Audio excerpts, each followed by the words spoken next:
YouTube and wrestling fans, how are you all doing today? It's a rainy day here, and I just wanted to make this video. I'm calling it the Bryan Danielson preview, if you will, and I'll do a review as well after NXT on Tuesday, so probably get it up around sometime around Wednesday, Pacific Standard Time. We're coming into an interesting period where I think NXT is going to hopefully get very exciting.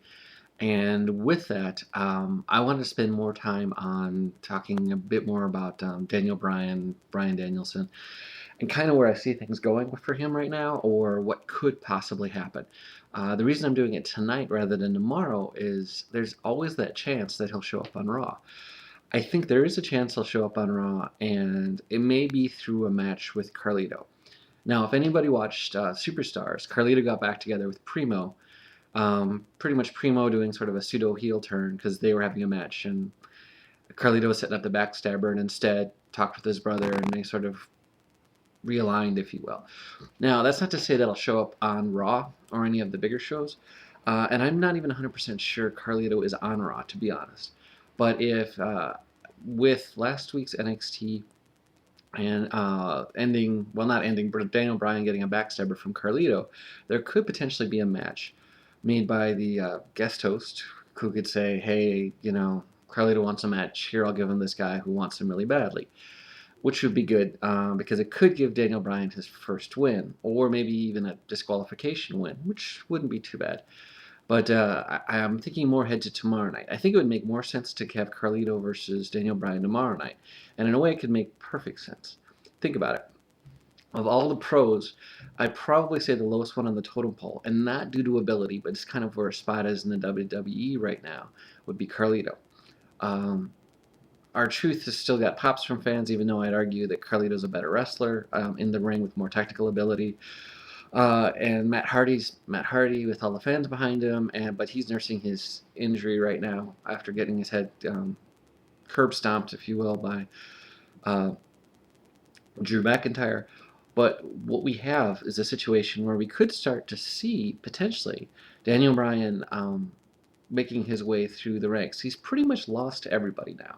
I don't think he's been pinned by Carlito or Drew McIntyre, or not Drew McIntyre, sorry, Matt Hardy, or a few of the other pros, but he's generally been punked out to everyone. He's 0-10. I'm not 100% sure they're counting the Battle Royal loss in there, but he is 0-10. He also lost to Batista last week and had a pretty good match. He showed his submissions were just amazing in that match with Batista.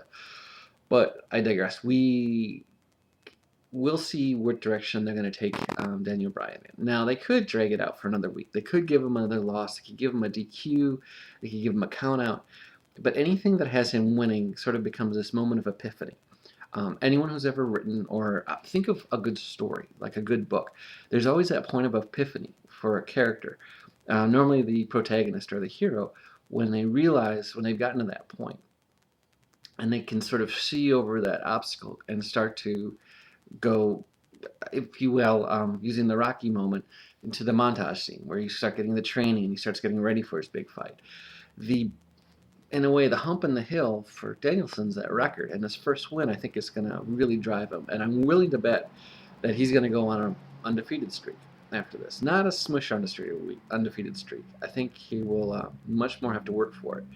And it will possibly culminate in the final match for the NXT, prize, if you will. And I can see the argument some people have saying he really doesn't need to win NXT. But in a way, I differ. Think of it. If he doesn't win the NXT competition, he's just Daniel Bryan, and yes, it's great, and yes, they could probably put someone over more to do it, but I don't know if Wade Barrett needs it. If they're going to do someone like Justin Gabriel or Heath Slater, maybe I can see that. David Otunga, maybe, but I still will argue, and I've stated this in other videos, I would not be upset if David Otunga got cut tonight, or cut tomorrow night. Really. He hasn't really shown me anything at all. He's effective on the mic, and he can make a good manager or spokesperson for someone, but that's it. I just got nothing for him. Whereas with Daniel Bryan, if he came out of it with this and with the title shot, it could set up the feud with Miz that everyone wants, and they do want it. Now, what I'm hoping for is the WWE doesn't go with the standard, oh, we're going to dangle this in front of your face, and then we'll just deny it to you, and we won't give it to you.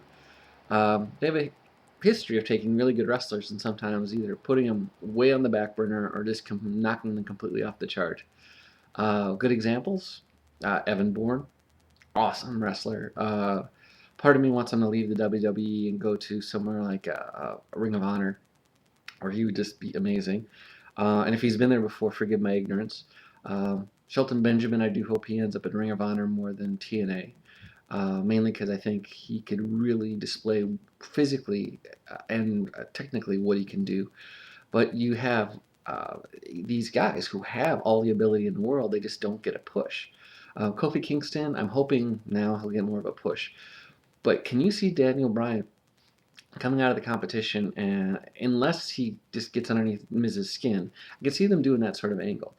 But in a way, it's all sort of got to get started this week. There's got to be some moment of epiphany or a clarity for Daniel Bryan. Maybe it'll be sort of a pseudo heel turn, where he'll just get really angry and kick someone's head in. Maybe even if he gets disqualified, but something where he sort of really demonstrates that this is turning a bend and turning a corner. That's kind of what they need story-wise. In the ring, give him more than 3 minutes. That's my biggest complaint with NXT so far. As the last, going back to the Battle Royal and maybe even before that, I think his matches have been averaging anywhere from 30 seconds to, I believe the one against Michael Tarver was just under 4 minutes. Yeah, no, not for someone like him. He could do a good match. If you're interested to see what I mean by doing a good match in a short amount of time, I've got it linked up. But he did a dark match against Chavo Guerrero. I've got it in my favorites. Go check it out, and you'll see what I mean. It's a good match. It's got a definitive storyline into it. It's not too long, and it just kind of shows some of the basic skills that Daniel Bryan has.